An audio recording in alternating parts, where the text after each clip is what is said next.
Figure it out. Hello, this is Adam Koralik from Figured Out Productions. The following video is a video of some kind, and I hope you enjoy it. Hey everyone, welcome to the Figure It Outcast for December 2025, last month of the year. Yes, we're already at the end of the year here, which is, yeah, that just, the older you get, man, I swear that just goes faster and faster. And that makes sense because your perception of time is longer than it used to be when you were a child. Anyway, that's not relevant.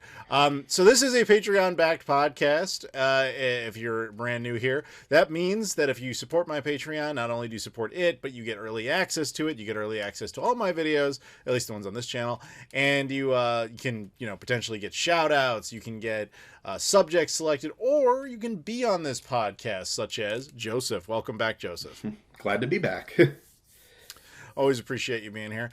Yeah, and, if you're out there and you just want to listen anyway, if you just listen to this publicly, please do me a favor. Like the video, comment down below, subscribe if you haven't done that before, and check out all the social media stuff like Twitter, Instagram, Facebook, Discord, Patreon, obviously, Spreadshirt, my travel channel, etc. I've got all these things. Go support them. I appreciate you.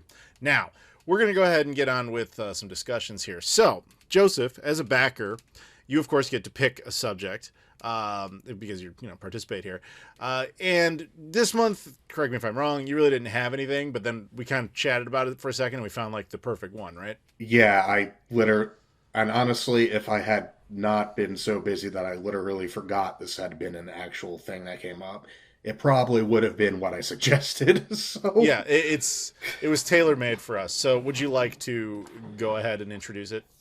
Okay, so to catch everyone up, if they haven't heard about it, or if they're like me and got so busy that they completely forgot about it, it's been announced that Netflix is in talks to buy Warner Brothers. As in, the biggest streaming platform is trying to buy one of the biggest studios. Yeah, like one of the most legacy studios, perhaps outside of Disney themselves. Yep. And of course, some other companies and, everyone, but a specific company in particular is not very happy about that and are trying to do a counter bid and trying to... That would be Paramount. Paramount, yep. Paramount Skydance. They are attempting to do a hostile takeover now, so things are more interesting than they were when we originally decided the topic, because I don't think Paramount had quite gone that route yet. So... No, they hadn't. I kind of want to talk about a little bit of the history of this, and then we'll get to why this affects not only consolidation of media, but where this actually will impact video games. But give us some time to kind of, let's say, bake the cake here. So basically, we are living in an era with a disgusting amount of consolidation of media. I'm sure, Joseph, I know we talked about it, when Disney bought Fox and everything that came with that. And this is just becoming more and more of a thing over time. Now, the thing with Warner Brothers is that Warner Brothers is a massive conglomerate. It owns a lot of content. It's not just like, oh, we have Bugs Bunny cartoons and Superman. Like, there's a lot going on over there. And Warner Brothers was not doing too well. So years ago, they got absorbed by AT&T. And AT&T, which is a tech company responsible for phones, etc., their logic at the time was, hey, we distribute internet and tech and video. It would be great if we had a tech and video company that could make stuff for us. But they really just lacked the skills on how to actually run that type of thing. It's like me saying, I really like having shoes. I should own a Nike. It's like, yeah, I do like having shoes, but I have no idea how they're made. And I wouldn't pretend to be like qualified for that job, but that's more or less like how it went down. And so they've kind of started running it into the ground, and a lot of strange decisions were made over that time. Including, releasing major theatrical things directly to HBO Max with regardless of contracts with filmmakers, etc. Anyway, that created even more problems.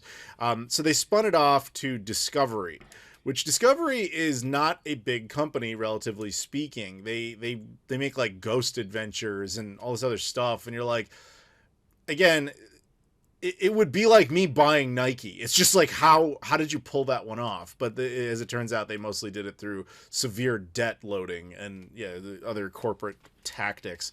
Now, the purpose of that, as we kind of are starting to understand it now, is Discovery put a guy in charge named David Zaslav. And his job was to basically basically stop the spending as extreme as as the company had been doing, find places to cut the budget. This meant a lot of projects at Warner Brothers were suddenly killed, even ones that were completed, because there was money in considering them tax write-offs. Lots of movies, like there was a Looney Tunes movie that just got shelved. The Catwoman movie got shelved. I know the Shenmue anime season 2 got shelved as a result. Like that's how big this whole thing was. A lot went down there. And as that restructuring was going on, it has been basically the hypothesis of it was that Zaslav wasn't really trying to save the company so much as he was trying to basically put lipstick on a pig. He wanted to make Warner Brothers look shiny, new, and vibrant again, which is one of the reasons that the new Superman was greenlit, so that it could be like, hey, we have this whole new universe of no more Snyderverse like baggage. Like, we're gonna have a whole new thing with one of our pinnacle characters, etc. Like, the idea was to make it sellable. Now, who they would sell to was unknown. There was some expectation that maybe they were vying for Disney to buy them, or whoever. We don't really know, but they're setting up that position, but they weren't really there yet for it. So here's where things get weird. Like that process was still a few years away. Now, in comes, and you just mentioned them, Skydance. Now, a lot of you have probably seen but not paid much attention to the name Skydance appearing in front of various movies, particularly over at Paramount. Now, Skydance, I didn't know this about them until recently, but Skydance is actually the private corporation of one of the richest families in the world. They're basically the people who created Oracle, like the internet, system out in, I believe it's in the Bay Area of California. This one family has basically tons of money. And the Nepo baby offspring of this family decided that they wanted to be in the movie business without any real skill set there. So Skydance was basically just created as a shell company for this family so they could schmooze with Hollywood elite and fund their projects, and thus they would always be invited to all these things. So Skydance basically incorporates itself into Paramount. It starts making massive moves over there, hence Paramount is so violently involved here. But the idea that apparently has come forward is that this Nepo baby, if you will, that is running Skydance, wanted to just buy up Warner Brothers and just like merge it all at once. So they casually just threw out an offer to David Zaslav, like, give me Warner Brothers right now. I don't even care. The logic there was they knew that Zaslav was restructuring it and figured it would get more expensive in a few years. So they wanted to buy it and jump out in front of it. The irony of this decision is that as soon as Zaslav saw that, he was like, well, maybe I don't have to do any more work. Maybe I can just start a bidding war now. So as soon as the bid came in, he was legally required to, or obligated to tell shareholders, much like Skydance was obligated to tell shareholders, and the numbers go public. And then Netflix goes, wait a minute, there's a bidding war? We could get in on that. And they outbid Skydance. Yep. Now they outbid Skydance, at least initially, but they did it in a more structured way. And I guess what Netflix offered Warner Brothers was more guaranteed and less based on, necessarily the future success of the company. So side story, for example, you know how George Lucas sold Lucasfilm and Star Wars and all that stuff to Disney? He didn't, contrary to popular belief, he didn't actually take cash assets. What he mostly took was Disney stock. And so he had a $4 billion in Disney stock at that time. The logic being that if Disney did really well, that stock would actually be worth way more. But since Disney has not done particularly well, it's actually worth a lot less. So essentially, Skydance was leveraging their own stock over to Warner Brothers, trying to offer them that. And they were like, that's a little more risky, whereas Netflix was willing to provide more of a liquid cash type of settlement. So where that stood only like a day or two ago was, okay, Netflix right now is treating this like a done deal. Like, I even got an email from Netflix as just a casual subscriber of the service saying, hey, we now welcome the Warner Brothers family into the Netflix family, blah, blah, blah, blah. HBO Max will become part of the Netflix family, blah. Like, we can talk about all the ramifications of that in a bit. Yeah. But as you mentioned before, Paramount ain't done. So apparently what happens is the Nepo baby, if you will, at Skydance goes, wait a minute, no. We're going to one-up them. So there was a bunch of Warner Brothers assets that are massively in the red that Netflix didn't want. Things like TNT, CNN, a lot of the TV stuff that they And didn't really care about. Yes, and Discovery. Netflix didn't want any of that. But I guess Paramount, in an effort to basically absorb and just do a hostile takeover of Warner Brothers, put in like $100 billion plus bid to also acquire those assets, hoping that they will now be competitive for it. So where this, you've heard about this. So where this story takes a weird turn now is that apparently Warner Brothers isn't really sure what to do here. Which they'll inevitably figure it out. But it may not really matter because this mostly boils down to, and I don't try to get political on this channel, it will have to go through certain political hurdles within the U.S., namely Congress and ultimately POTUS, in this case Donald Trump, signing off on the merger. Now, normally this would be more of a standard type of thing. This has happened before. But when we understand that, again, I really don't want to talk about this. Donald Trump in particular has a legal battle history with Paramount as recently as this year. Mm-hmm. Like that was part of what was holding South Park up and all that sort of stuff. You wonder how much the money is going to matter or if it's just a matter of pride. You know, like, I guess what I'm saying is it's really hard to say where the chips may fall. It is entirely plausible that Warner Brothers will accept Paramount's bid only for Paramount to be denied it simply because Donald Trump does not like people at Paramount. And then they go to try to get Netflix out of it, but I don't know. I don't know how this goes. I also know that if Netflix loses, they also have to pay certain fees. I mean, this would apply to Paramount, by the way. Apparently, when you lose a bid in that sort of situation, if the government actually denies it, you still have to pay massive amounts of money in like merger cancellation fees. And we're talking in this case, it would literally be billions of dollars to acquire nothing. So like, watch this story. This is going to get expensive and weird. Okay, so with all that backstory out of the way, first of all, Joseph, did you have anything you want to interject on that before we talk about potential consequences here? Yeah, like my understanding of the situation, which was reading like a couple of articles here and there, so for all I know, I could be misunderstanding things. I think Zaslav was basically, his plan all along was to split Warner Brothers Discovery into Warner Brothers, which would contain basically everything that any buyer would actually want, and then shove all the stuff that no one wants into Discovery.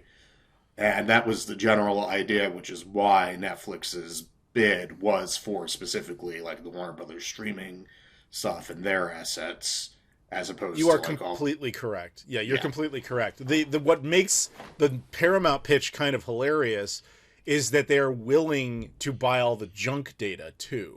Which, by the way, we should mention, Paramount themselves can't actually afford this. What they would be doing, they can't afford this. It's mostly Skydance money that is making this possible, but Paramount would mostly be offsetting. They'd be really taking on a lot of debt, which was the exact problem that got Discovery in trouble. So it's like, I look at both of these situations, these potential outcomes. They're both terrible for completely different reasons. A Paramount merger would not only result in consolidation of media, but it actually would only kick the can down the road because a lot of these companies would start foreclosing and going bankrupt and likely would have to diversify. And when that many rights end up under the single roof of a company, then it splits up. A lot of that stuff just fades away into the ether and is never reissued, is never allowed out, and nobody knows who the real rights holder of it becomes. That becomes a massive different headache. It's kind of like how we've talked about what would happen if Microsoft just gave up on Xbox. Right. Like what happens to all the IPs. On the flip side, though, merging with Netflix, I think they would be a slightly better shepherd of the actual content, but their distribution model is obviously digital, and it would mean that that they would have, first of all, you consolidate out one of the only legitimate Netflix competitors in the form of HBO Max. You also eliminate all the physical media of the entire century-old Warner archive, because there's no way Netflix would do it. Meanwhile, Netflix has really they've really altered the movie distribution model, not only in the sense of like, hey, we're just going to watch it on streaming instead of theaters, but also like what our expectation of a story outlet should be. I mean, the original reason that movies were on average about 90 minutes to 2 hours is that's about the maximum time that the human body can go without peeing on average. And that's the only reason for that narrative length. So as a result of streaming, we now have these stories that are like, you know, like the Obi-Wan series on Disney Plus or whatever, where it's like 6 episodes and each one's like 45 minutes. It's like, okay, that seems good until you watch it and realize there's not enough story content for this. Yeah. Which is why movies and miniseries and everything are just getting so much more watered down. And people don't care because if it's on streaming, they didn't really feel like they paid anything for it. They feel like it's junk food they can forget about the next day. And we're really losing the advent of creative storytelling in our media, and this is not going to help anything. It is not. Regardless of who wins the merger deal and who actually merges with Warner Brothers, it's the same deal. Like, yeah. Granted, I feel Paramount will at the very least be more willing to keep stuff in movie theaters, but I agree with you. I think if I had to pick between one of these two outcomes, I would pick Paramount. If I had to pick it going somewhere, and it's insane for me to want to side with some like Nepo baby who decided that I get to just do whatever I want because I'm rich, and that's the lesser of two evils. It's like, it's just kind of insane to me. I mean, if you have Warner Brothers stock, congratulations, you're probably about to get paid, son. But like outside of that, this is terrible. Like, and also it is funny, and I've seen people pointing this out about how Netflix kept saying, "Oh, we have to raise the price of Netflix because we just barely get by." Meanwhile, they're like, "Oh yeah, $78 billion on a merger, whatever, don't even care." Because again, that's the other thing is Netflix mostly offered cash assets, whereas Paramount mostly offered stock assets, and now they're really upping that. So it's now okay. Can we talk about the video game side of this? I guess now that we're like 20 minutes in almost. I mean, yeah. I mean, that's probably what most of the people who were listening to this will care about. They probably found that fascinating because I'm sure they like movies and TV shows. And True. Stuff. Okay, let's talk the video game side. So, Warner Brothers is actually the parent company of the former Midway. As I'm sure a lot of you guys know from Mortal Kombat and all that sort of stuff. Warner Brothers bought out Midway and forced them out of Chicago to Los Angeles and renamed them into Warner Brothers Games or Warner Brothers Studios. And WB Games, rather. And they've been making a lot of content since, like all the Lego games, all that sort of stuff that's really made by them. And they've been doing fine with that for a while. But Netflix also has a gaming division. And this would mean that WB Games now fell directly under the assets of Netflix. So imagine a future where the latest Mortal Kombat game is digital only, distributed exclusively through the Netflix ecosystem. Like, is this really the direction you guys want to go?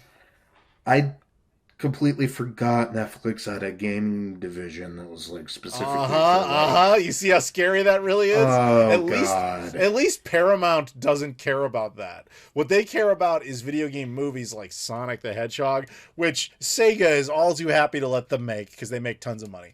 But Paramount doesn't try to interject in those decisions. Right. So like, at least for now. I mean, if Paramount wins and gets it, like they'll probably like be like, okay, so we have Mortal Kombat now. We have like the Arkham games. We have some of this. We have this Lego game stuff. Let's just let them keep doing what they're doing and not worry about it too much. So I can see that going one of two ways. Yeah, I can see that either going. Let's assume for a second Paramount wins this. I could see them going. One, we don't care about game development. We are not a game development company. So we'll either A, let them just do their thing and leave them alone, or B, we're going to sell them off to somebody else because this merger cost us a ton of money. Who's looking? Hey, Microsoft, you want to buy another game studio? Like, who knows? Maybe. But at the same time, the flip side of that, I will say, after you make a merger like that, and you know that you're this is the weird thing for Paramount. Do you realize since 2020, this decade, the most successful movie franchise for Paramount has actually been Sonic the Hedgehog? Yeah. So for them to suddenly have a pool of video game IPs, granted, Mortal Kombat is probably the only one you could really make anything into that sort of form. it would be kind of hard for them to turn that down unless they said, we're going to sell off the games division, but we're going to keep the rights to Mortal Kombat or something like that, which would be fully within their control. I could see a scenario like that as well. So I guess there's more than two options. But like, those are the few scenarios I see for them. But when it comes to Netflix, I could easily see them just, grabbing it and putting it all under the belt and not letting go. I really, really cannot stress how much I don't want this to end up in the possession of Netflix. I don't want either, but yeah. Yeah, I don't want it in Paramount's hands either. But like, if I had to pick one of the two, that's where I'm going with it. Granted, I say that as someone who has no financial stake in this, but I also, I don't know, man. Like, Netflix would probably be better at keeping the house afloat with all the IPs in one room and not crashing. I don't trust Paramount to not do that, but at the same time, Paramount at least is the devil when it comes to this kind of thing. So, all right. Yeah. Give me some thoughts, man. I've been rambling. Yeah, you have been rambling. Like, sorry, as you're saying, like, whoever gets this gets Mortal Kombat, which, I mean, maybe we'll finally get another good movie out of it, but from what I understand, like, the recent Mortal Kombat movie kind of sucked. So I saw the one a couple of years ago. That was very. That was the one I was talking about. But it has a sequel, doesn't it? If it is, this is the first I've heard of it actually having a sequel that's out. I don't remember. All I remember is making fun of the fact that the lead character in that movie was some guy named Cole, who was not canonical. Yeah. And the whole reason they did that is apparently that they didn't want Johnny Cage to be the focal character, because it's like, well, this is an Asian influenced story and Johnny Cage is super duper white, which is a very dumb way to do it, because this Cole guy, I mean, I guess his actor was like part Asian or whatever, and the character was part Asian. His name's still fucking Cole. Like, yeah, he's just, yeah, exactly. But whatever, that's irrelevant. We're not talking about that movie. But like, yeah, go on.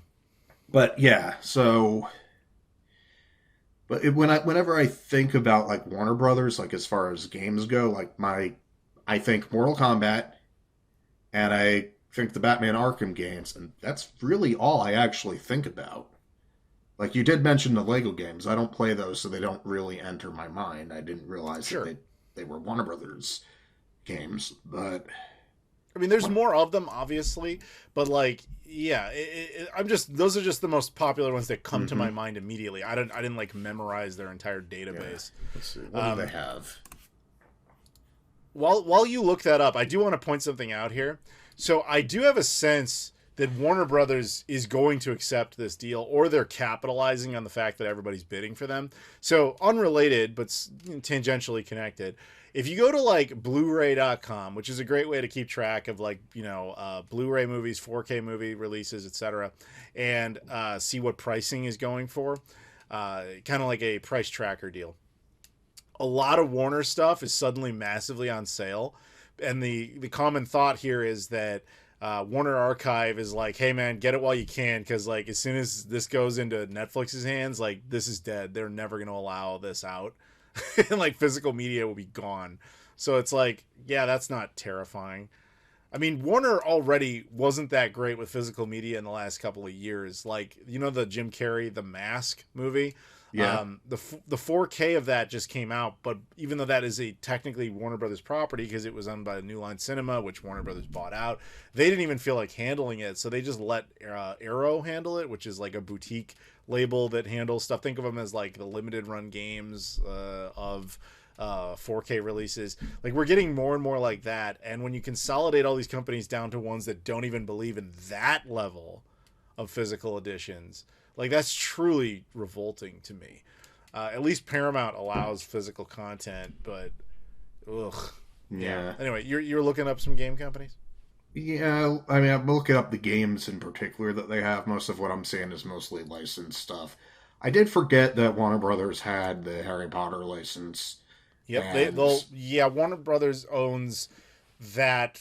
They own the movies, they own any sort of like option on the entertainment, really. I mean, obviously I think the IP itself still sits with J.K. Rowling, but as right. far as I mean, distribution. the rights to make games. The rights to make games, the rights to make TV shows and movies as well. Yep. They also apparently, well, I don't know if they actually own the company that does it or if they just have the publishing rights, but they have Fear. That I did not know. Yeah. Or at least they had it when Fear 3 came out. And it says on Wikipedia that Warner Brothers Interactive Entertainment is still the publisher. Although the last Fear game that came out was in 2014, so that might not actually be relevant for modern gaming anymore. Sure. But yeah. So yeah, they probably... Did they publish Dying Light? Okay, so they have a lot more stuff in here than you think of. Even if they're... exactly. I mean, again, this is the former Ghosts of Midway. So there's a lot sitting in there. And that could include some legacy stuff, because, I mean, Midway was around since, like, the Atari 2600 days. So, like, right. Valley Arcade, all that stuff. Like, that's all in there. Now, which IPs in particular there, I don't know. But, like, and that doesn't mean they didn't accrue more over the course of time. So, and I don't even know what else they might have absorbed over that they already had before they got Midway. I mean, Midway was just kind of what made them competitive in that. Right. And yeah, they bought, and obviously they bought Midway because Mortal Kombat is... That was pretty much why they wanted it. That's why they wanted it. And like after Mortal Kombat versus DC Universe came out, they're like, okay, no, this could work. Oh, Midway went belly up. Let's get Mortal Kombat and whatever else we can get from them. Get the team, plop them over here, and have them keep doing their thing. It is amazing that game came out before the merger. Or they absorbed it. It's honestly why the merger probably happened. It is, yeah. I mean, that was, I think, the last game Midway was actually put their name on, if I recall correctly. But anyway, go on. But yeah, so there's definitely more stuff here. So whoever gets them gets it. That would get, and there's probably, and I was just looking at the list of games that were published. They probably even have more rights that just never had anything come out under them. Like you said, because Midway was around for a while, and I don't think they just grabbed the developers and grabbed the Mortal Kombat IP and it just left everything else to rot at Midway when they bought it. They probably got a bunch of other stuff too. Yeah, now how much of it they've used is a different question, but that's not the point. But yeah, basically there's another one of these things. There's a bunch of IPs all under the roof there. And the idea that ends up on Netflix Gaming, where they can let it rot truly, except for probably Mortal Kombat, which they would no doubt keep like some sort of digital exclusive thing to the Netflix streaming service or whatever. Like, dude, like, ugh.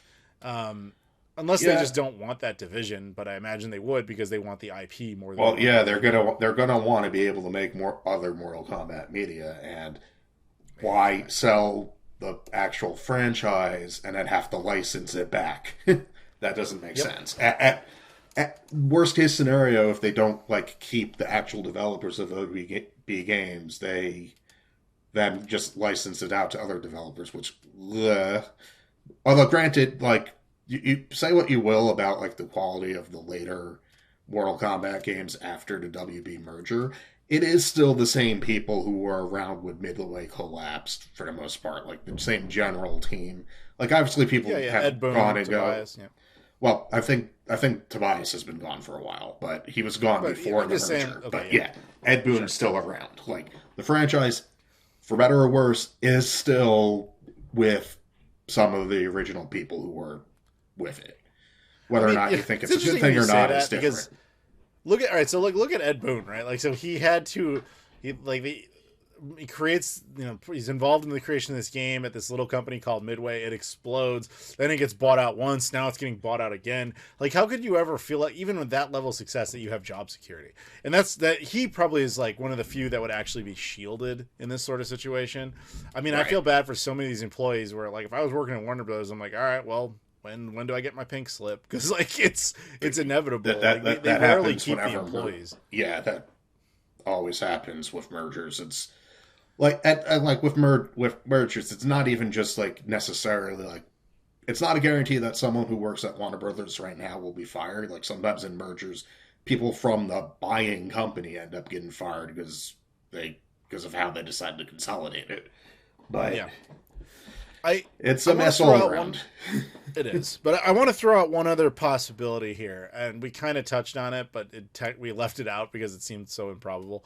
So technically, this has to go through government hurdles, no matter what decision WB itself makes, which I guess it's still very much up in the air if they're actually going to go with Netflix or if they're going to go with Paramount. We'll see how that goes. No. But either way, it has to get federal approval. And it is actually not inconceivable that will be denied. Because let's just say both sides of the aisle on this one in the United States are looking at this like, I don't know about this, guys. Like this doesn't seem like a good idea. Like even Trump has said in regards to Netflix buying it that he says that that might not be a good thing. Which I mean, he doesn't like Paramount personally. Yeah. So it's like it's not actually inconceivable to think that this might get denied. We'll see. But I truly hope it does. I wouldn't, if Warner Brothers wants to split up into a bunch of little companies and people want to buy up chunks of it like THQ style did. Granted, THQ did that because they went bankrupt. But if you want to do that, fine. But these like massive super mergers where you just put everything under like one belt, this needs to stop. Yeah, it really does. It's getting disgusting, like really quickly. Like the fact that we haven't heard anything about Disney attempting to buy Warner Brothers in this mess. The only reason that he would, well, I mean, granted, I guess Disney has not been doing super well lately. Disney's been doing piss poor, yeah. I mean, I don't know specifically like how bad they've been doing because like most of the stuff I hear people complaining about like quality of the shows. It's like that doesn't necessarily mean financially that they're doing super bad. But financially they're not doing well either. But like if they were looking at it and were like, yeah, Warner Brothers is for sale, there's no way we're going to get approved to buy it, so let's not even try. Which, to be fair, if there's any company that would be instant denied, it's Disney.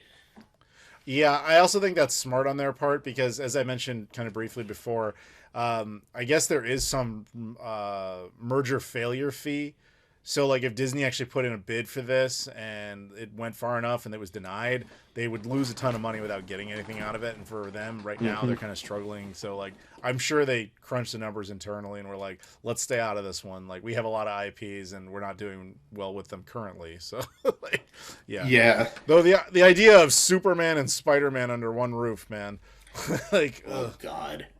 Yeah. Anyway. I mean, we've talked about this before, but that's going to be interesting in a few years. At least the initial version of Superman will enter the public domain. I think in 2034, actually, only in 9 years from now. The first version of Superman will be like Steamboat Willie, where it just enters public domain. Not all versions, not the whole character will still remain with Warner Brothers, but yeah. I don't know how much of the original thing of Superman is actually like in like current Superman. Oh no. What? He's mostly irrelevant. It's the version of him that can like jump really high and all that sort of thing. Right. But what it means is in only 9 years from now, anyone who wants to, including you, me, whoever, can make a Superman movie that just uses that version of the character, and you can legally call it Superman, and Warner Brothers can't touch you. Yep. Much like Disney can't touch you for making a Steamboat Willie movie now, which is why we had some of those random movies like Pooh, Blood and Honey, and all those other like those weird ones. But that idea seemed novel, but nobody really makes a success story out of it. Anyway, anything else you want to say on this potential horrifying situation? Not yet. I'm sure we'll have other things to say about it down. I agree. Keep in mind, guys, this is a developing story, and we'll see. By the time most of you have heard of this, I'm sure there's been updates, so we apologize for anything being out of date. But at the time of recording, that's where things stand. So, all right, Joseph, cool. Thank you very much on that subject. And we will move on to our next one. Our next one comes from a new backer. Whose name, they go by Akira, so they get to pick a subject. Unfortunately, Spencer Puryear is no longer with us. Thank you very much for your years of patronage, buddy. Appreciate it. But Akira stepped in. By the way, that means now, so fun thing about Spencer Puryear, he was doing the podcast here where you could actually be on the show, but he actually chose to never be on here. He just basically said, you can do a subject. And then he stopped caring about the subjects, or he just, whatever. But he was basically just kind of angel investing in the show, which I really appreciated. So huge shout out to you for that. But that does mean now there's an additional Patreon option. If anybody wants to be on the show, it is available.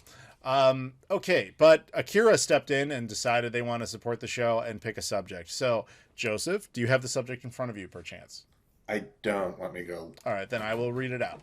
Okay, so Akira says, will Sony be more willing to revive old franchises like Sly Cooper, Little Big Planet, Infamous, etc. after seeing Astro Bot's success and it winning Game of the Year last year? We're already seeing them do uncharacteristic things like giving us free DLC for it. End quote. So, do you have a take on this? I know we talked about it a little bit. I'm not sure about Sly Cooper. I wasn't really playing those all that much when they were relevant, and as far as like the genre of game goes, yeah, it's a platformer. It might work. They might be willing to do that.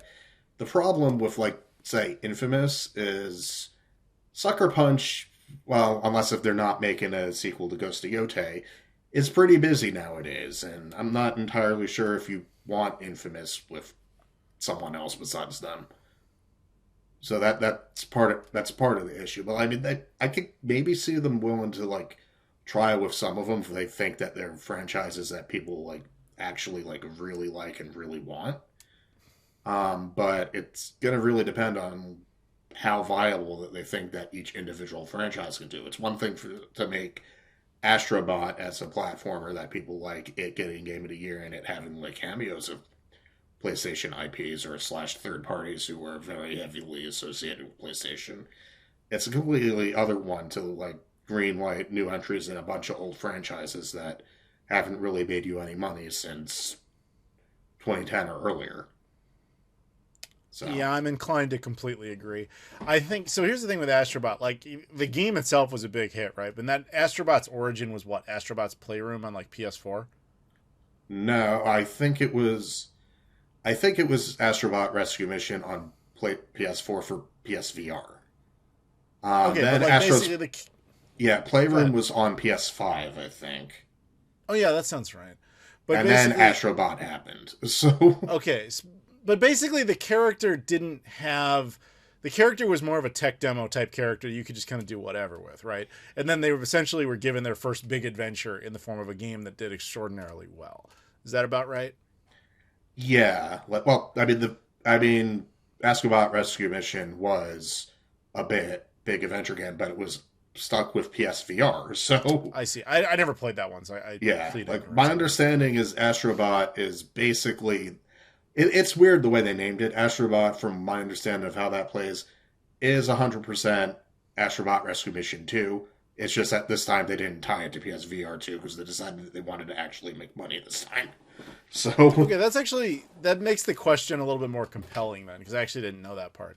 So I could see it where Akira's logic is here about thinking, maybe you take a franchise that didn't do that well and you kind of could jump back to it.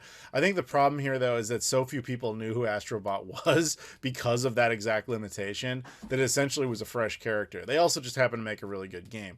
But I think if there was any like definitive logic to this particular question, we would have heard it by now, because it won Game of the Year last year. So it's been out for well over a year, and none of this has really taken place.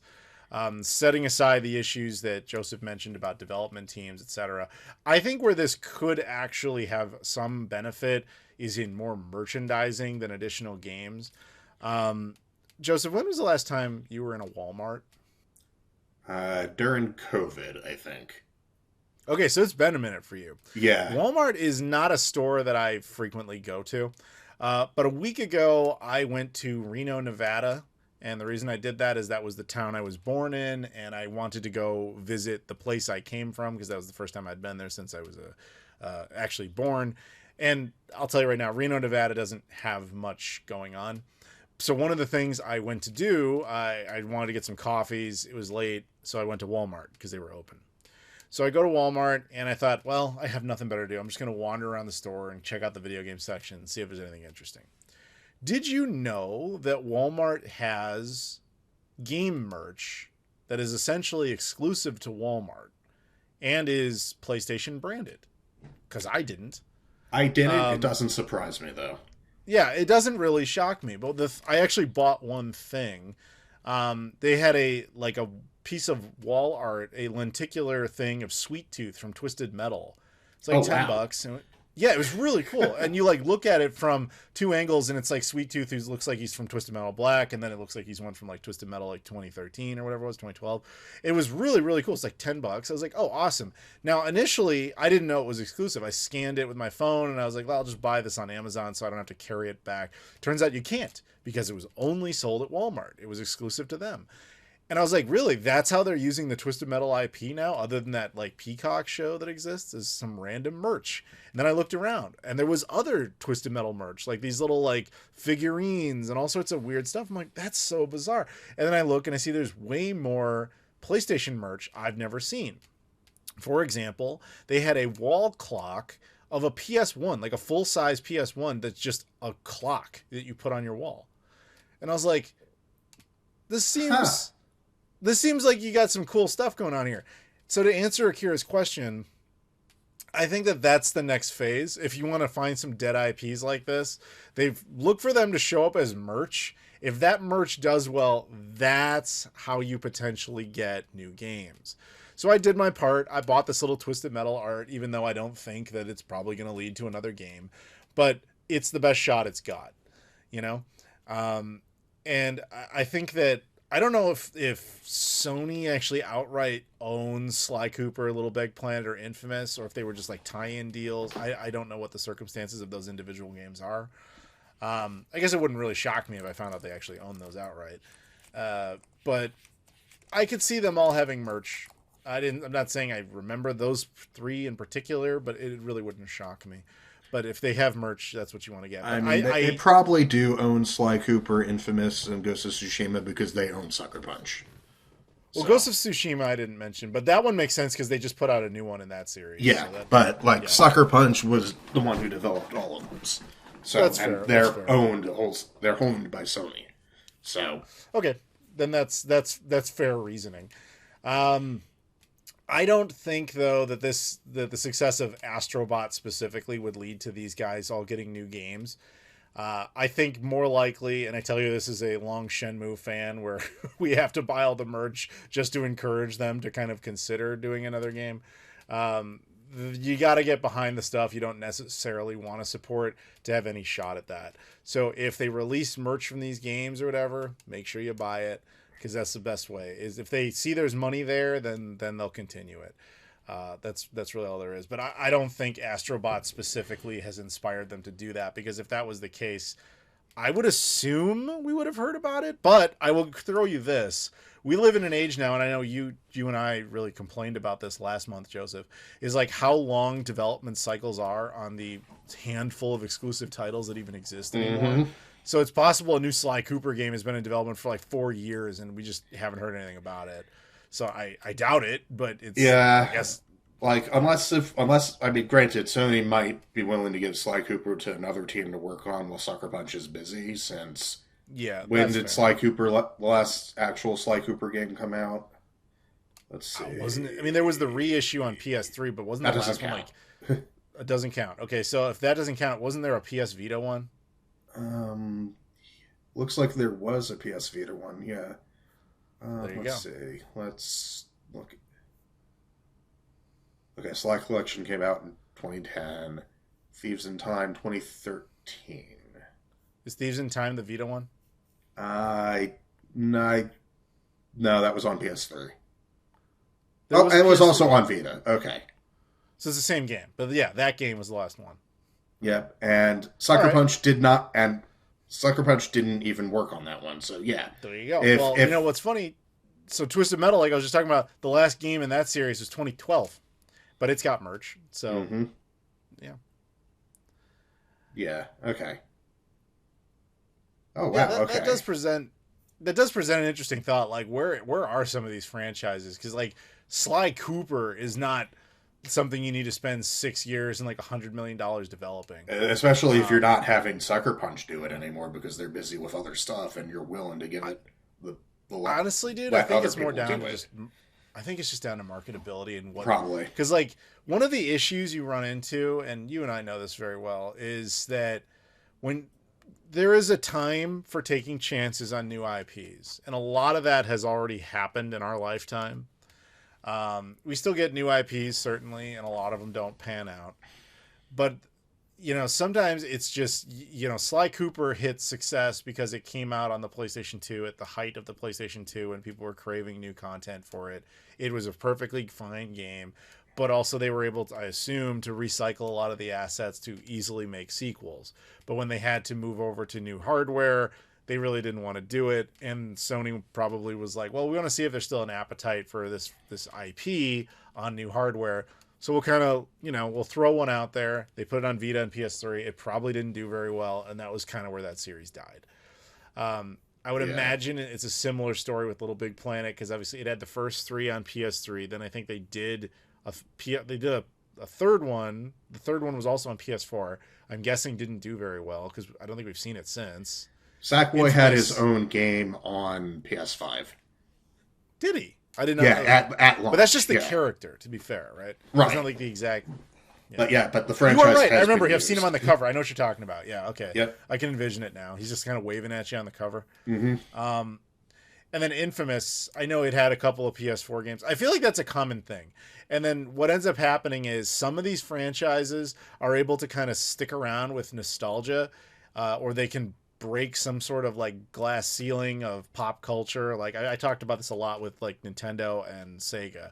So like Nintendo was able to do it with Mario, Zelda, Metroid, etc. Like those franchises get to endure, Donkey Kong, they get to endure forever because everybody knows who they are. But there are the franchises that people don't know unless you're really into gaming, like Kid Icarus or whatever. And that's why it's so infrequent to get a sequel. And the only time Sega ever did that was, of course, with Sonic, and everything else is just, hey, maybe you're lucky to get one day.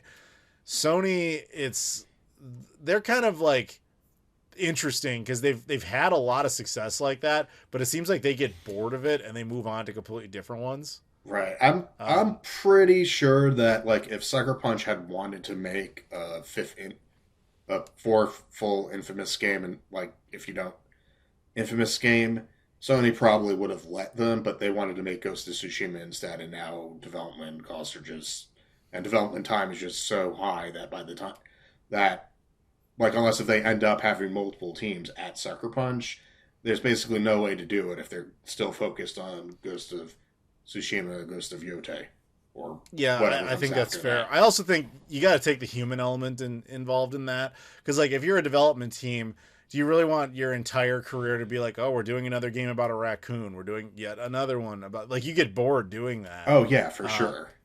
And you just lose interest in doing the job, so you get excited to do. I mean, that's just human nature.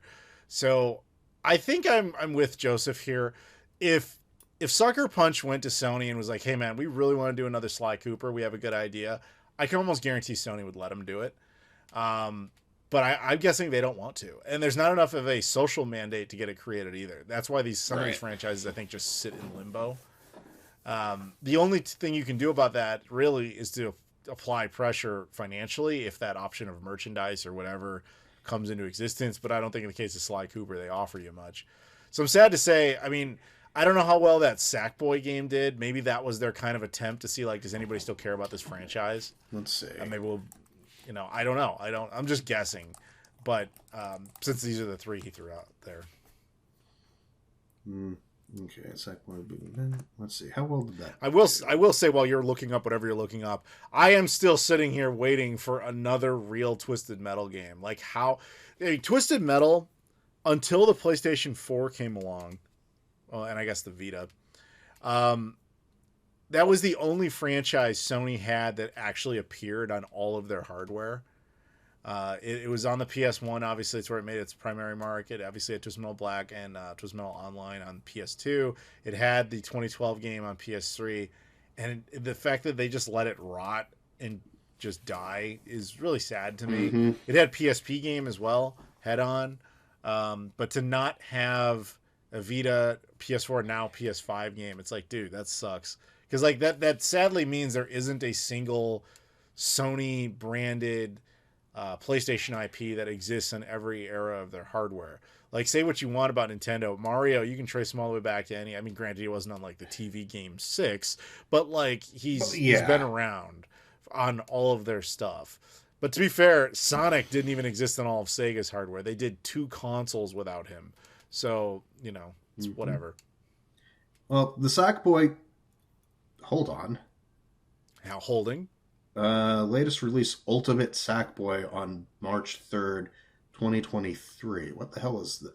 Oh, it's a free-to-play mobile game. So that doesn't really count. Yeah, that's just keeping the IP alive. Yeah, the last one was a big adventure in 2020. Which, I mean, it apparently you're did talking well, that's like a launch era title then. Yeah, no, it came out like right when the console came out, which is that's why I own it. Or didn't have it. Yeah. Okay, that's fair. But yeah, I'm like, yeah, that's the last anything that happened with the Little Big Planet IP, which apparently of course, the original team wasn't even apparently stopped doing anything with it in 2014, which makes sense. I think they went and did a different thing at that point. So I think that's a common thing, honestly, with these. Because, like, we do have lots of stories of development teams where they're forced to make the same game over and over again, and they just, like, it's diminishing returns because they're like, dude, we put our effort into that, and now it's like we're forced to do this, and it's just, we don't want to do this anymore. You know? Who was like, I think that somebody pointed that out about all the Spider-Man games, because there was a phase there before Sony took it over where there was like a new Spider-Man game like by Activision, and they always just threw the exact same development team at it constantly, and it's like every game was getting progressively less interesting because they're like, how many times can we have him fight the Rhino or whatever? Yeah. Anyway, that's kind of my thoughts on that. Yeah. Do you have anything else to say on this? Not really. Like, as we said, chances are like Astrobot's not going to be what does it. And the fact that the Twisted Metal Peacock show, which apparently was doing pretty well from what I heard, I heard it was like in another Twisted Metal game means that that's not really happening. Yeah, I mean, it's like the only thing apparently keeping Peacock relevant, which is baffling to me. And yet they still don't really take seriously the idea of making a tie-in game with it. It's just like, what else do you want? But okay. I mean, I guess, granted, I guess like when you think about Twisted Metal, like generally what people like remember of it is mostly the multiplayer stuff. And I guess they're thinking like, can we actually make a multiplayer Twisted Metal game that will actually make money in 2025? Like, would we have to do a free-to-play thing and hope that that doesn't crater like everything else we've done that's a free-to-play thing? Or because Sony was doing a lot of live service type game stuff, and apparently a lot of them kind of didn't do great. So I mean, I personally always saw Twisted Metal as a single-player experience, but then again, that's just perhaps my tastes, so I can't really say. But I mean, I'm sure they did. On PlayStation, like on the original PS1, like the games had a single player component, but what I remember most about it was like playing with friends. Yeah, and I'm not saying you're wrong. I'm just saying that's just how I remember doing it. But it doesn't matter. Okay. Anything else you want to say here? No, I think that's pretty much all I have to say on this. Okay, then we're going to move on. Akira, thank you very much for that subject. So the following people are Patreon members, and they get a shout out here because they are at that level. And if you'd like to join them, I would really appreciate it at any time. We've got Jeb Malcolm, Sega Steve, Loke, Michael Kelly, and Trey Wagner. Once again, that is Jeb Malcolm, Sega Steve, Loke, Michael Kelly, and Trey Wagner. Again, if you'd like to sign up, support the channel, get early access, get shout-outs, pick subjects, or even be on here, you have that option right now. Link in the description to join the Patreon. Thank you. And we're back. We have returning champion Abdullah has returned, finally. You missed out last month, but it's nice to have you back. How you doing, man? Thank you. I'm doing well. Fairly well. That's good. Okay, so we just have a couple of like fun subjects, I think. Nothing too hard-hitting over here. So the first subject, which you got to pick, although we kind of didn't really have anything, so we kind of bounced back and forth, and I kind of came up with this. Recently, at the time of the recording of this video, I just got back from San Francisco, and one of the things I did while I was out there is that I went to the Nintendo store in San Francisco. And the guy I was hanging with, we were talking a bit about these Nintendo stores, and I was just thinking, first of all, like how many of these do exist? And then basically, maybe some cities I would suggest putting them in, and what I would actually recommend about them. I just kind of want to do an all-purpose thing talking about Nintendo stuff, and I believe you said you haven't actually been to one. Is that correct? Yeah, I haven't been to one. Okay, and that's fine because I want to talk about these things. So first of all, there are 6 official Nintendo stores in the world. Turns out 4 of them are in Japan, 1 in Tokyo, 1 in Osaka, 1 Kyoto, and a new one that just opened up in Fukuoka like a month ago. And then there's 2 in the United States. The San Francisco one, which I just mentioned, and the oldest one is actually the one in New York. That one opened in 2001. It wasn't the second one. The one in Tokyo didn't open until 2019. It took 18 years for them to make a new one. However, there's a bunch of like officially unofficial ones that are Nintendo stores, but they're not operated by Nintendo. I know you and I talked about this for a minute. There's actually 2 in Israel. There's 2 in Hong Kong. There's 1 in Johannesburg, Bangkok, Taipei, but none of those are like official Nintendo stores. So what I wanted to do, other than talk about this, I guess, is since you haven't been to one, I'm actually kind of curious what you would expect to be in there versus what is actually in there. So you love your Nintendo. Tell me, what would you want a Nintendo store to be? Well, definitely, first of all, I would love to have a Nintendo store here. That's one thing. So, And most definitely, where yeah. exactly? Just for the audience's sake, where exactly? So either, I mean, ideally in Dubai, but Okay. or the UAE, and even just in the GCC area, that would be great. The Honestly, Saudi Arabia. Dubai seems highly likely to get one at some point. I mean, considering what Yeah. that city does, like it just seems like inevitable. Yeah, so that would probably be something close by. I live in Dubai, so that's probably Okay, that makes sense. yeah. So the thing I'm mostly interested in, and it maybe a bit w- uh, it may be a bit weird, right? Because I think the first thing people would jump to was definitely whatever is exclusive. And that Yes. is by itself very interesting because maybe they'll blend in our stuff, our culture with Nintendo and sell like a Mario wearing our traditional clothes, for example, something like that. Dude, Right? that actually sounds awesome. But I have to stop interrupting you. I want you to tell me your fantasy Nintendo store. Sorry, go on. It's Yeah. perfect first start though. Yeah. So thank you. So Mario wearing our traditional clothes, Peach wearing the female counterpart of that clothes, of those clothes. Maybe Mario on a camel or something, or a camel that looks like an enemy in Mario, right? Yeah, yeah. Uh, yeah, maybe something around that. By the way, that if that actually existed, I have to imagine that people who have never been to Dubai would find it offensive, while people who are from there would be like, "This is awesome." Oh yeah, yeah. I mean, Yeah, generally this would be viewed as something kind of offensive, yeah. but I'm seeing it as the way they're gonna blend in the cultures together somehow. I know. I'm just making the Maybe greater like point that you guys locally would be like fine with it, but people who have never been there and have nothing to do with your culture would be like, "That's so offensive." All right. Anyways, go on. yeah, that's so offensive. That's so rude. You're being stereotypical. But Hmm. actually, personally, from my point of view, I think it'll be it'd be a hot seller Sure. if I think it'd be a really good seller, honestly. Sure. Because of how it's blended and how interesting it is, because it's gonna add a unique taste to it, right? Right. So that's kind of like the start, and that's the start of what I think people would mostly tend to would be exclusives, definitely. But to me, and this might sound weird to you, but I have an obsession with life-size statues. Okay. If I were to get the chance, so I do own one life-size statue of Goku from Dragon Ball. I do have that, and I wish I could get a Sonic one.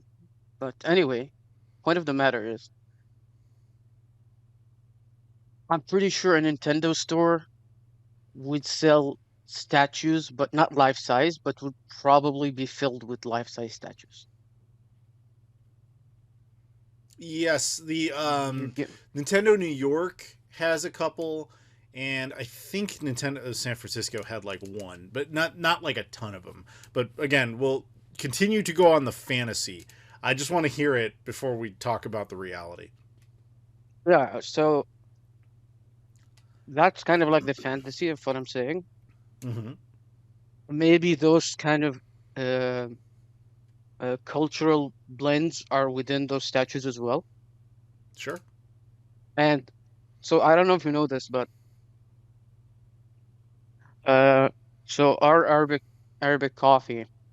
So that's usually given in some pot and the and small little, I don't know what they're called, like the cups basically you drink it from.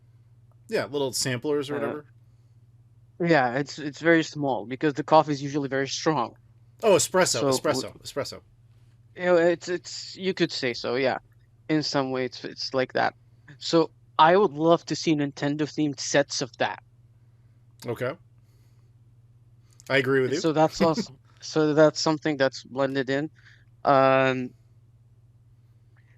maybe maybe you know mm, when blend in the skyline, the Dubai skyline or the Abu Dhabi skyline with the Nintendo themes.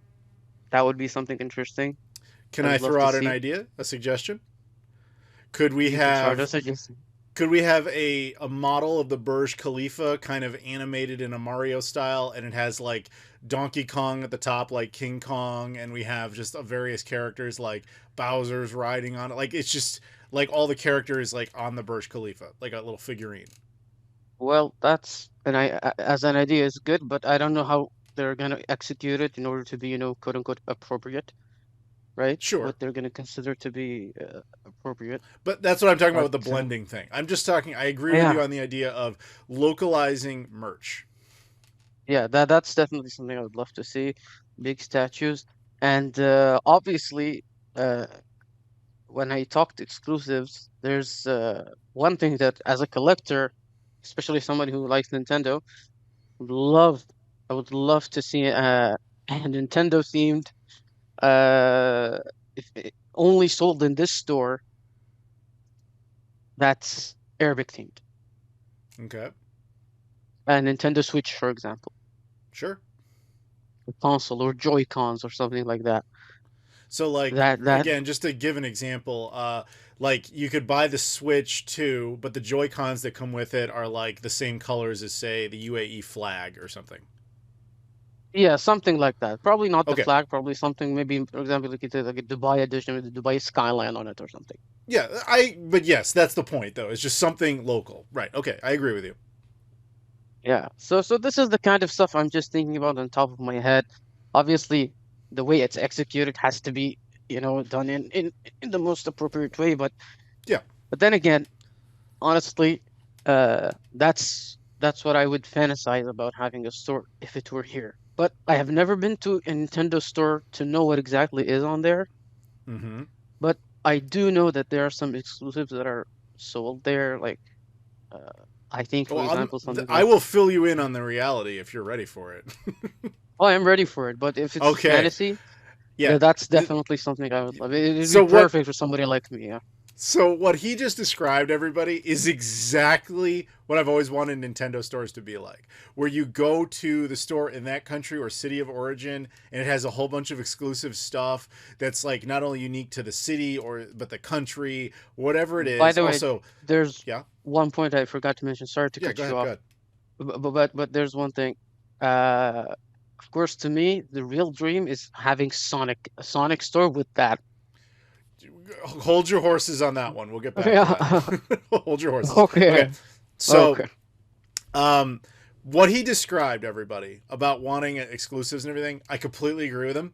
Like, every time I've ever been to one of these things, that's exactly what I'm looking for. I'm like, what's the exclusive thing you can't get outside of this store? And, you know, how is it themed to the city or the country or whatever? I have been to Nintendo New York, which is the legacy one. That was the one they opened in 2001. Every single Nintendo store after that, the second one opened in 2019. And then after that, they've made a bunch of them in just the last few years. Unfortunately, Abdullah, almost everything you described does not exist in any of these stores. Oh, I've been to seriously? that. Okay. Yeah, they're actually, I'm going to be completely honest about it. The Nintendo stores are terrible. They're basically, I know you don't have Target over there, but they're basically the equivalent of all the stuff you could buy in any retail store that sells Nintendo content. Well, yeah, I mean, I It's could just, get the concept of Target. Yeah, we have yeah, similar exactly. stuff here. It's like, yeah, we have the games, we have some plushies and stuff, all of which are not exclusive to this store. Here's a bunch of Nintendo stuff all consolidated, but like every single thing in there can be acquired online at like Walmart's website or whatever, with a handful of exceptions. But that applies to now, or does it apply to That's now. past? That's like I was in the San Francisco store like 4 days ago, Mhm. and I've been to the New York store multiple times. So basically, wandering around these stores, you're looking for exactly what you described, which is just things that are unique and special. But they basically don't have that. There's a couple things like we found. I think the only two things we found that were even semi interesting that were exclusive to San Francisco, New York, or San Francisco Nintendo, was they had a water bottle that had the Nintendo logo on it, and below that said San Francisco. And they had a T-shirt that was just like solid red, said Nintendo, but underneath said San Francisco. And it basically was even worse than the New York one. I remember going to the New York store maybe 10 years ago for the first time, expecting it to be like super exciting and just like what you described. I go inside and I see like they have some T-shirts, some which say Nintendo New York on them. Like, you have to understand, dude, I went into this store like my wallet is open. I am ready to buy. I will buy crazy things. I had visions of like, you know, Mario like partying on the Empire State Building or like riding an American flag, like whatever. I just had all these visions of like, here's going to be some cool stuff. Or like, here is, you know, the an exclusive music score for a Mario game only sold at Nintendo New York that's stamped as such, you know, or just things that don't have to be exclusive but are. You know, again, like here's a retail game for like the DS that is only sold at Nintendo New York, and it's called like, you know, Mario Wanders the Streets of New York, or something like low budget, obviously. And now I see but why you something said like that. fantasy. Yes, all the things I'm describing is the kind of shit you want to see too, right? Yeah. And yet none of that existed. So I went in, I found a couple of T-shirts that were just stamped Nintendo New York on it, but they were just generic designs. And I go up to the second floor being like, okay, well, certainly the second floor is going to have more exciting stuff. No, everything in there you could get at Target. It was just, at the time, it was like, here's some Wii U games and, you know, some Switch 1 games. And it's like, oh, okay, DS and 3DS games. Nothing special. Here we have a concentration of Zelda merch, but keep in mind that all of it is available online and other retailers. The only cool thing that the New York location really had was they had like a little museum section. And as somebody who owns all the consoles that Nintendo's put out, nothing in there was special to me except the infamous Baghdad Game Boy. I'm assuming you heard about that? Yeah. You know what that is? Yeah. Yeah, so they had that, which by the way, they no longer have. They took that out of there. So the one thing they had that was actually interesting, they removed. The one with the Gulf 4, yeah? Yes, the Gulf War Game Boy. I think it was called the Baghdad Game Boy. I don't remember. But either way, for those who don't know, there was a U.S. soldier in the first Gulf War who went over there.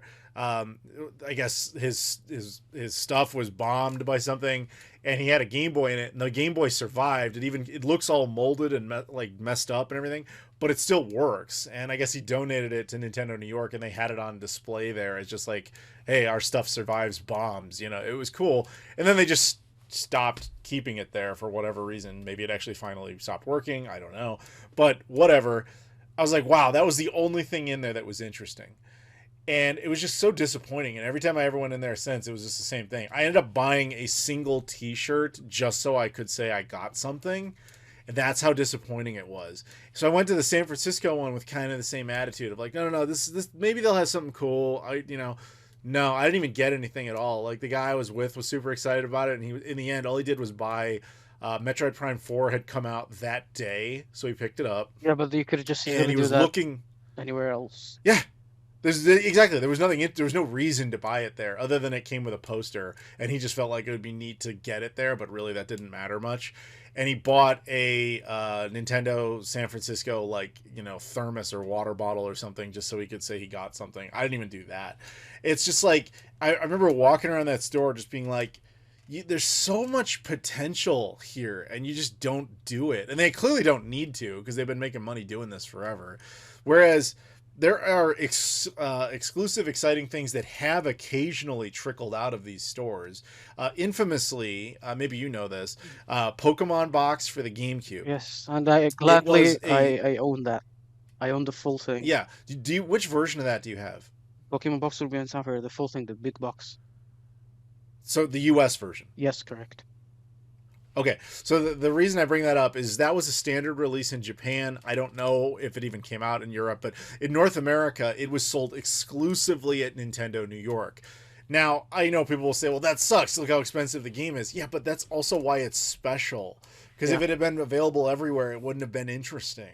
And I'm not saying you have to do exclusive game releases like that. That's fine. Merch releases for the fans who want to enjoy just a little bit more, and you incentivize them to go there. That's really what I wanted to see out of a Nintendo store. You know what you go ahead. Yeah, you just reminded me because ever since you said fantasy, and now I know that it's a fantasy. It's quite unfortunate. It's just the case here, but this reminded me. There was this one time I ordered from, because most of the time I order stuff from eBay, right? Sure. Or online stores, because I don't live in the US, so that makes collecting a bit difficult here. We had a discussion about this before, I believe. Yeah. Point is, I remember. I think I still have it. To me, because I really want to go to one of these stores. I think he had the guy sent the items in a bag of the Nintendo store. Mm-hmm. And then I had just displayed that somewhere. And that's like the most exciting thing.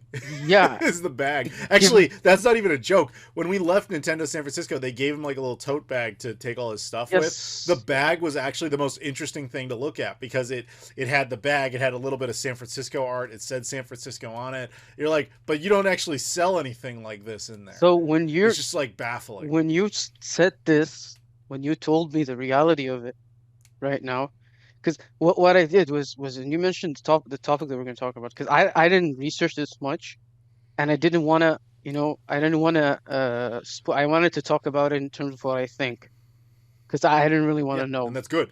Yeah, because right now I'm kind of shocked, but because that's that's what you think, right? Shockingly lame. Yeah, and they're shockingly lame stores. I genuinely thought that bag was just the tip of the iceberg. But right now, this seems to be like deep down the iceberg. That's the best thing you'll get. No, that's the big part under the water is that bag. Yeah, it's kind of okay. It's mind blowing that this is the reality of it. So it's just like your standard it's just Target a store. Basically. So here's the thing. I think the reason they do well is because they appeal to casual fans who are like, hey, I like Mario, I like Zelda. I'll go in here because I know they'll have it. They don't appeal to hardcore Nintendo people like you or me who would want something like that because we would understand that it was special. So the amount of that type of exclusive content is comically low. And very little of it is, I would even describe as worthwhile. I'm not saying don't go to one. If you come to the U.S., you have two options, depending on which coast you go to. You have one in New York, one in San Francisco. No, I'll definitely go, but I'm not going to open up my wallet or get too excited. I'll have I'll have for sure. Knowledge about that beforehand. So Yeah, just temper your expectations. Now, to be fair, I've only been to the 2 U.S. locations. In January, I'm expecting to go back to Japan. Hmm. So it turns out I probably should go to the Nintendo Tokyo store because I'll be in Tokyo. So I'm like, all right, fine. I would give it a fair shot, see if they have anything different. Now, I imagine to some extent it will be different solely because if they follow the same retail logic, it'll mostly be the Japanese stuff, which would be relatively different to me. But Yeah. how much of it is actually Tokyo specific versus just I could get this in any other store in Tokyo or Japan, I don't know. But Hmm. I will find out. Now, I kind of use that as a segue here for 2 reasons. One, you brought up Sonic. Sonic. And two, it turns out Nintendo Tokyo is like right next to a brand new store that I do want to go to, probably to experience the same level of disappointment. Sega decided to open the first ever Sega store. They now have actually 2 locations. They opened one in Tokyo. They opened it like right next to the Nintendo store, which is I like that. I think that's funny. And then they also happened to open one in Shanghai, China. That one I'm not going to be going to, but I will be going to the Tokyo one and just to see what's in there. But I will tell you, I've already looked at some photos of it online, and it's sadly everything I would have expected, which is it's mostly like Sonic and then like Atlas merch. And that's like it. So that's it. Maybe there's some Yakuza stuff mixed in there, a little bit of Puyo Puyo. I want to go in and be like, where is like console merch? So like, here's a replica of the Dreamcast, or here's a bunch of weird Shenmue stuff. I think I'm going to be disappointed, but you, based on the photos, would probably like crap your pants in this store because it's mostly Sonic stuff. Yeah, but the thing is, what can I buy from what I can't buy? Because I told you, I'm mostly interested in like, big statues and things like that. I mean, Well, assuming I have the well, funds for well, it. I'm assuming I have the funds for Well, it. I just would like to point out, that the exterior of the store, the first thing you see is a life-size statue of Sonic. Yeah. Now here's the problem. I'm not saying it's for sale. I'm not saying it's for sale, but it is there. Yeah, I mean, definitely seeing it and having I have to obviously take a bunch of photos. But then again, you're aware of first four figures, right? Yes, of course. I have the Mm. Shenmue statues. Oh, okay, yeah. So you're aware of their Sonic stuff, right? I'm aware of its existence. I don't have any of it. Okay, so I used to have a bunch of them, but due to some I circumstances, I kind of had to. remember you telling me that actually. Yeah, so Didn't they get damaged or something? well, yeah, some got damaged in an accident, and some I had to. Yeah, this sounds familiar. Yeah, I had to Yeah. sell off a couple because of some issues that happened. But I Hmm. do still own a bunch. But you do, but the thing is, because you mentioned Japan, right? So I have this statue from Good Smile. I think the company's called Good Smile or something like that. Sure. That's basically the the cover art. It's a statue replica of the cover art of Sonic Adventure 2, the Dreamcast version. Oh, yeah. I know what you're talking about. I see ads for that a lot. Yeah, Yeah, I know exactly what you're talking so about. that's hella expensive. But I'm good. I was I was able to get it at its retail price and pre-order it. So point is, if it's they have stuff like that, because you mentioned Japan, and I remember that this is not for Yeah. four figures. It's one of the only ones, and the reason I mention it is because people would assume it is, but this is actually not from for four figures. But it is something that I would love to see if there was a Sega store. Stuff like that. Like these Yeah, statues would be interesting. Now, I don't know if there are any there. I don't know because I haven't been there yet. Yeah, life size, I don't think so. I'm pretty sure no. But at least, those kind of relatively bigger statues. And I mean, if they don't have exclusive stuff like I mentioned in the Nintendo Fantasy, at least something like this would be Yeah. pretty cool. Dude, I'm telling you right now, they don't based on their photos online, but if I walked in there and they had like a Shenmue section, it was all just stuff I didn't have. Like I'd be like, okay, I'm grabbing a cart, I'm just filling this with like everything. This is happening. I need this. I think that's the only thing I would like crazy open my wallet for. If they had Dreamcast adjacent things, I probably would be very considerate. Like like a big Dreamcast hoodie or something like that. Yeah, I that might would be like, okay, definitely yeah, be I'll get that. something pretty cool. You know, Yeah. there used to be a time where because Sega was really bad about merching out as weird as this is to think about now, they used to be really bad about merching out anything related to the Dreamcast. Even during its heyday, there wasn't a whole lot of it. I remember in 2010, they randomly put out a couple of T-shirts that were saying like Dreamcast, guess who's back, 2010, because they were doing some anniversary thing. Yeah. I had to go through many hoops to get that T-shirt, and I still have it. And it used to be super rare. Now they actually kind of put the Dreamcast on a lot of just random stuff, like cell phone chargers and all sorts of things where you're like, okay, I can't. Yeah, like they have SD cards with the Dreamcast like logo on it. And you're like, why? It's like crazy. Yeah. So I didn't pursue any of that stuff because it's just too excessive. But I have to admit, like there is potential there. Like if they found just the right item that I didn't know I needed until I saw it, yeah. I'm sure I could be convinced to spend some money. But you put Shenmue on something, and I'm sorry, if I have to open my mouth and take a dick to get it, I'm doing it. But we gotta do what we gotta do. Yeah, that makes me that reminds me of something, because you got it very important. But sometimes they get too excessive, because that they have Sonic themed SD cards, right, as well. Like dude, that doesn't shock me in the slightest. Yeah. They have Saturn ones, Mega Drive ones, Dreamcast ones. So like I think it's they're SD cards. Yes, so exactly, and then I think Shadow is like 1 terabyte or something, or like 512. Sure, why not? And then Sonic is this, and then so that's one of the things. But one thing you mentioned about the Dreamcast stuff, I just remembered the Sonic X Shadow Generations. If you pre-ordered the collector's edition, I think the one in limited run, that still has not, at least for me, I think it's gonna ship out soon. Finally, they do get you a Dreamcast with a Sonic and Shadow on top of it. Oh, I know what you're talking about. I remember seeing that. That was really cool looking. I actually considered pre-ordering it for that reason, but then I was like, well, I pre-ordered it, but I was unfortunate that I wish I pre-ordered the PS4 version. PS4. Yeah, because the only way you can get a North American PS4 version physical is if you had ordered it from limited run. Huh. Right. Why PS4? Why not PS5? Because you can get a physical version normally, but it's only digital in North America. Oh, I see what you're saying. The only way to get a PS4 physical was them, and that alone is what makes it interesting to you. Okay, I get that. Yeah, but what they did is that they shipped out the game to us. So I was able then to secondhand on eBay before the price skyrocketed. I was able to grab a copy.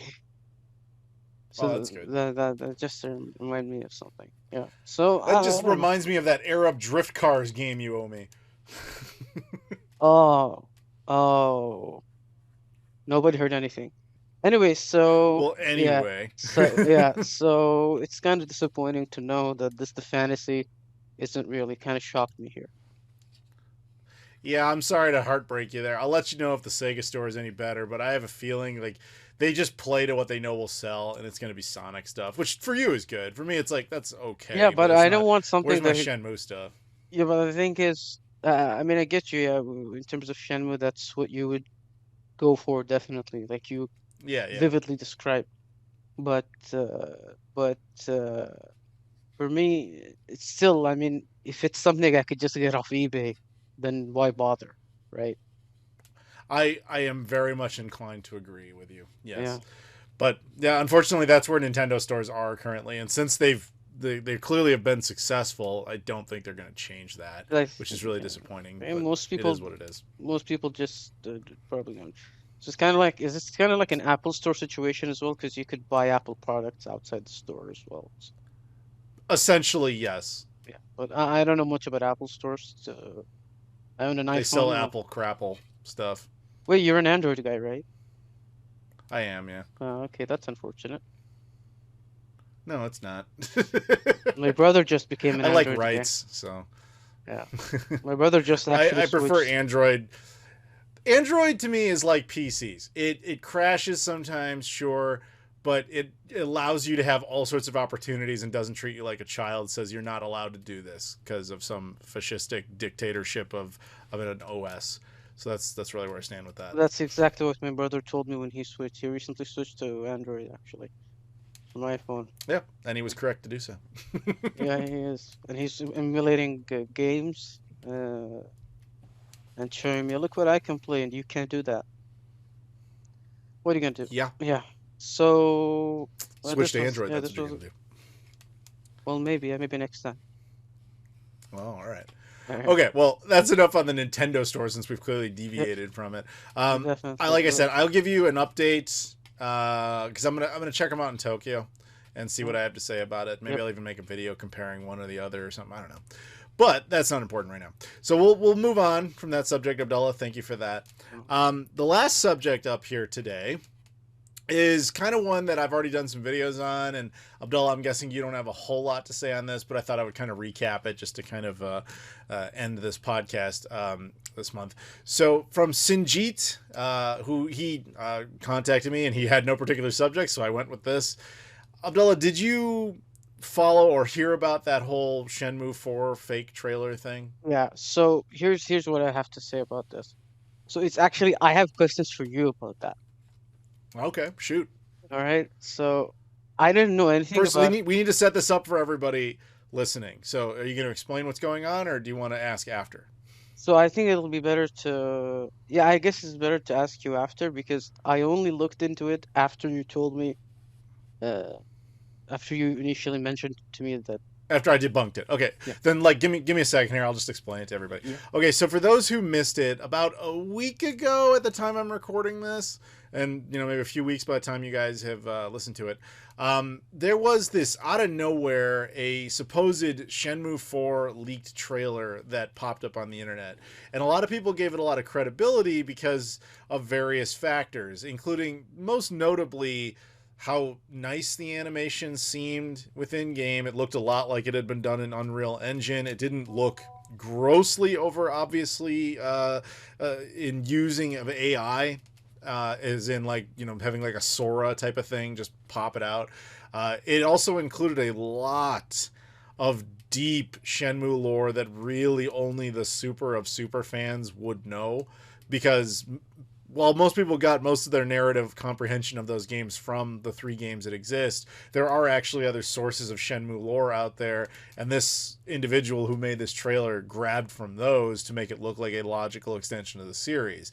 Even myself, while I did a video basically the day after it came out saying I don't really think this is real, but at the same time, if it is, I'm kind of the mindset that it's a sizzle reel, because we do know that there was some Shenmue 4 development done while Shenmue 3 was going on, primarily because Deep Silver forced the game to end at a certain point, namely on the bridge, but stuff after that was already made, so now we would consider that assets of Shenmue 4, and it was possible that stuff was collected for some sort of sizzle reel to get investors involved, and said assets leaked, as because the other thing is it wasn't even like a clean video. Somebody had filmed it off a TV, which I actually said is part of the reason we're taking it seriously, because if it was like a nice clean uploaded video, people would have been like, that's a nice fan project.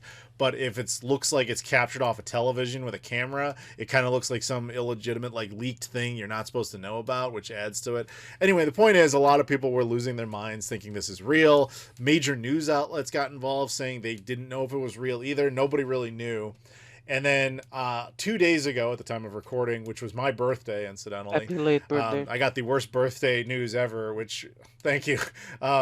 YSNet, which is Yu Suzuki's studio, had to come out and basically make a statement basically saying, no, this is not real, and we're considering legal action against whoever did this, blah, blah, blah, blah. So, yeah, it was not real.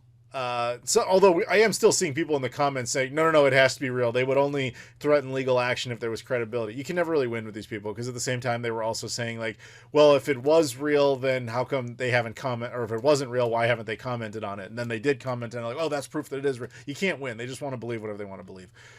Point is, what we do know is that it was not real. Maybe if it had any credibility, it would have just been stolen content, but I don't think it. I think it was just purely fan made, and it was impressively done in that regard. But it kind of generated a lot of additional Shenmue 4 buzz, which was nice, and maybe shows to a potential publisher to get involved. We can always hope. That's about all you can really hope for from the end results of this. And if you are a Shenmue fan, we do have Shenmue 3 Enhanced coming up, which is an upgraded version of the game with a lot of tweaks and changes that'll make it a lot better. And very much get behind supporting that, because that kind of directly goes into a potential Shenmue 4 being funded. Hey, so post-production Adam here. As I was editing the podcast, the creator of the Shenmue 4 fake trailer actually surfaced and released a statement basically saying, sorry, I really just did this to kind of hype and show the energy. I'm a huge fan. And he agreed with basically everything I postulated on, which was that all the source material, like all the story lore bits, that's publicly available, that he completely created it. So that was kind of interesting to see that play out. If you read the statement, which is available in both English and Japanese, it is very clearly, if you ask me, a statement that this individual was likely forced to make by YSNet because YSNet came down on them. And this is probably in cease and desist language, not like legal threat of, suing him type of language, which was a big misinterpretation by a lot of people who don't really know law. Basically, I'm sure by doing this, he has satisfied the problem, and YSNet can go back to ignoring this. I think that's where we're at. So, yeah, the whole thing, you can see it as a plus or a negative. It is disappointing in the sense that it's not real, obviously. But it is positive in the sense that it did generate a lot of buzz for the franchise and could show potential investors the opportunity that's there. But as I said before, the big thing here is support Shenmue 3 Enhanced. Money talks and bullshit walks. So buy that when you get the chance. So you said that there was a development for a Shenmue 4, or like in 2020 or something like this? Okay, so when Shenmue 3 was in development, Yu Suzuki's team there's a point in which when you're playing the game just kind of ends abruptly.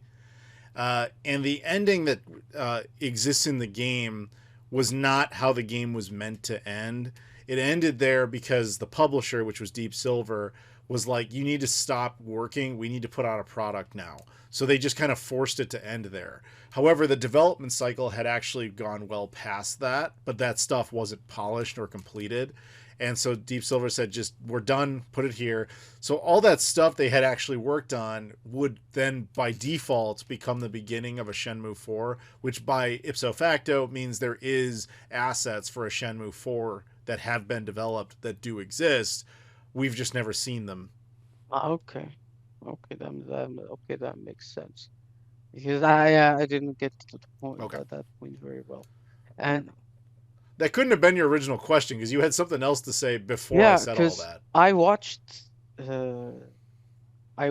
the video you made, your initial reaction, and you mentioned something very interesting, which was that most people say AI, right? Say AI in the same sense. They use it as a generic buzzword. I mean, it's just, I went into the computer, I went to AI, and I read, make Shenmue 4 trailer, and this is what it popped out. Like, it's that simple. Yeah, so you said that it's seen the way computer was seen in the 80s or something like that. Yeah, basically the point I was making there is people don't really know what AI is capable of yet. So, because it's so relatively new within common use. So people just kind of instantly attribute everything to it without knowing what it really is, which is the exact same thing people did in the 80s and early 90s, where they're like, oh, we don't really understand what computers are, thus they can do anything. Like, go back and watch some movies from that era that are like hilarious. Like, there's movies where people like go into the internet because they put on like they put on a VR headset, so they got sucked into the computer because people didn't really know what computers could do. Or as I pointed out in that example, Superman 3, where they didn't really know what computers did, so they wrote a movie where this guy makes a computer and it's able to like take over the world if it wanted to, and it can build its own robots, and it can do anything because it's a super computer, which doesn't mean anything. But people, it's kind of like that with AI. People don't really know what AI is capable of, and it's not the same. It's not true artificial intelligence like the Matrix or the Terminator. It's unfortunately kind of not what we should be calling AI, because what we call AI is really more of algorithms as opposed to actual artificial intelligence. And people just use that as a nice buzzword because it's clean, but that's even further the point that people don't really know what it is or how it works. But people at the same time will say, oh, well, with AI, I could just go to an AI program like ChatGPT or whatever and just be like, write up a Shenmue 4 script, and then you other AI program take that script and just animate an entire trailer to it, and that's it. Bada bing, bada boom, you've done it. It's not that simple. Like, it doesn't work like that. I maintain that. Go ahead. Yeah, exactly. Like, you get the sausage fingers and all the weird stuff that doesn't look right. AI imagery that as we use it now is incredibly inconsistent from like shot to shots. The thing with that trailer that was so impressive was how relatively consistent it was. I maintain, and I said this at the time, Shenmue 3 was made on Unreal Engine. Anybody who has access to Unreal Engine technically and enough skills could recreate that look if they really wanted to. And I cited that the Kitchen Brothers, George and Joe, in Unity, which is a different graphic engine, have essentially recreated the entire look of Shenmue 1 and 2 for a fan-made game called Dreams of Saturn, which, by the way, is about to get a 3rd edition in later this month. Actually, I think it's in the next week or so. But they were able to do that. And that was without any sort of lie. Somebody could do the exact same concept over in Unreal Engine to make Shenmue 3 look like a Shenmue 4. It's possible. The part, it's just there were so many compounding things that make it seem so unlikely, yet it's not impossible. You basically had to have a really deep lore Shenmue fan, like someone who really knows the story, which automatically eliminates like 99.99% of the human race from being possible people to have done this. You get down to that handful of people, you have to figure out, like an investigator would in like a murder mystery. You then have to take, okay, from that pool of people, you have to find the ones who are talented in Unity, or sorry, Unreal Engine, and also who also had the time to do all this. But that is a very small talent pool. In fact, I don't personally know any of them that could do this, but it's not impossible to say that they exist. And according to YSNet, they must. That's I mean, yeah, that's definitely interesting. And this podcast was full of both disappointment and excitement. Yeah, that's really the quote that surmises this podcast in general: full of excitement and disappointment. Okay. When if I reach the 200th episode, that'll be the official tag of the podcast, or slogan. Okay, so let's wrap this up here. I want to say thanks, Sinjeet, for giving us the opportunity to talk about that. Abdullah, obviously, thank you for being here as always. Shout out earlier to Joseph for joining me, to our new member Akira for providing a subject, as well as special shout outs to Jeb Malcolm, Sega Steve, Loke, Michael Kelly, and Trey Wagner. Once again, Joseph, Akira, Jeb Malcolm, Sega Steve, Loke, Michael Kelly, Trey Wagner, Sinjeet, and obviously you, Abdullah. Thank you, everybody out there, for listening. Please do me a favor, like this video, comment down below, subscribe if you've never done that before, and check out all the social media stuff in the description: Twitter, Instagram, Facebook, Discord, Patreon, Spreadshirt, Travel Channel, etc. And I will just say one more time, it is a Patreon-backed podcast, so you would get early access to this, you get early access to other videos, you support the channel, and you can also do things like get shout-outs, pick subjects, or even be on the podcast. Now that Spencer Poirier, thank you again to him, has left the show, we now have an opening there if anybody wants to do that. So thank you very much for listening, and I'll see you all later.